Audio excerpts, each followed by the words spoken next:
जो लोग पेपर हुए ना उधर में नाम लिखा लो, आधार कार्ड चाहे रेशन कार्ड हो, चाहे जमीन का लेटर हो, चाहे पता हो, चाहे कास्ट सर्टिफिकेट हो,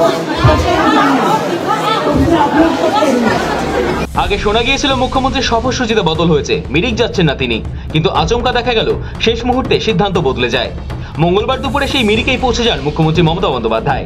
ধসে সব হারানো পরিবারের সঙ্গে কথাও বলেন, বাড়িতে ঢুকে খোঁজ খবর নেন কোন কোন বাড়ি বেশি ক্ষতির মুখে পড়েছে, কারা কারা মারা গিয়েছে, তাদের পরিজনেরা কেমন আছেন, সব বিষয় বিশদে খোঁজ খবর নেন।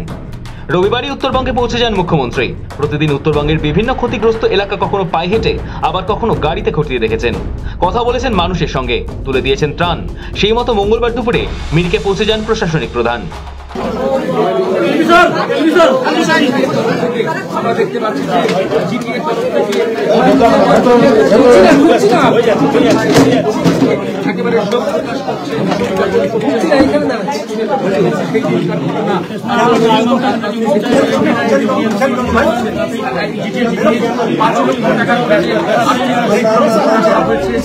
একেবারে অভিভাবকের মতো সব বিষয়ে খোঁজ খবর নেন, আশ্বাস দেন পাশে থাকার।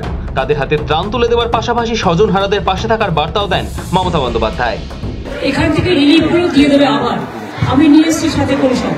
প্রবল বৃষ্টি এবং ভুটানের জলে অক্টোবরের শুরুতেই বিপর্যয়ের মুখে পড়তে হয় উত্তরবঙ্গকে।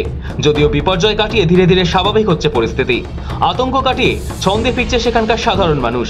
এই বিপর্যয়ে মিরিকে সব থেকে বেশি ক্ষয়ক্ষতি হয়। প্রাকৃতিক দুর্যোগে ভেঙে যায় রাস্তা, বহু জায়গায় নামে ধস, ভেঙে গিয়েছে বহু ঘরবাড়ি, এমনকি একই পরিবারের 3 জনের মৃত্যুর খবরও মিলেছে। সেখানকার মানুষদের পাশে থাকতে সেখানে পৌঁছে যান মুখ্যমন্ত্রী মমতা বন্দ্যোপাধ্যায়। মিরিকের রাস্তায় হেঁটে পরিস্থিতি বোঝার চেষ্টা করেন তিনি। পরে সেখানের একটি ত্রাণ শিবিরে যান মুখ্যমন্ত্রী। সেখান থেকে ক্ষতিগ্রস্তদের ত্রাণ বিলির পাশাপাশি পড়ুয়াদের হাতে খাতা, পেন্সিল, ছোটদের হাতে টেডি বিয়ার তুলে দেন তিনি।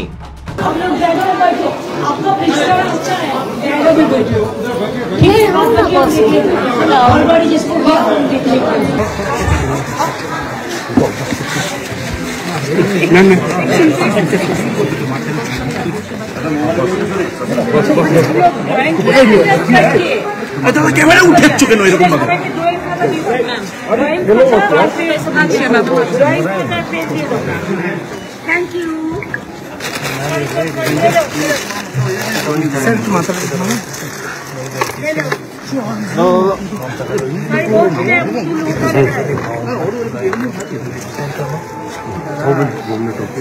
तुम्हारा उधर ड्राइंग खाता दे देगा, ये तुम्हारा देखो कितना बड़ा।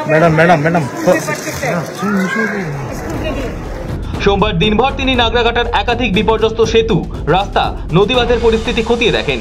ত্রাণ শিবিরে গিয়ে আশ্রয় নেওয়া মানুষজনদের সঙ্গে কথাও বলার পাশাপাশি মৃতদের পরিবারগুলিকে আর্থিক সাহায্য ও সদস্যদের চাকরির নিয়োগপত্র তুলে দেন তিনি। সানি রায়ের রিপোর্ট, সময়, কলকাতা।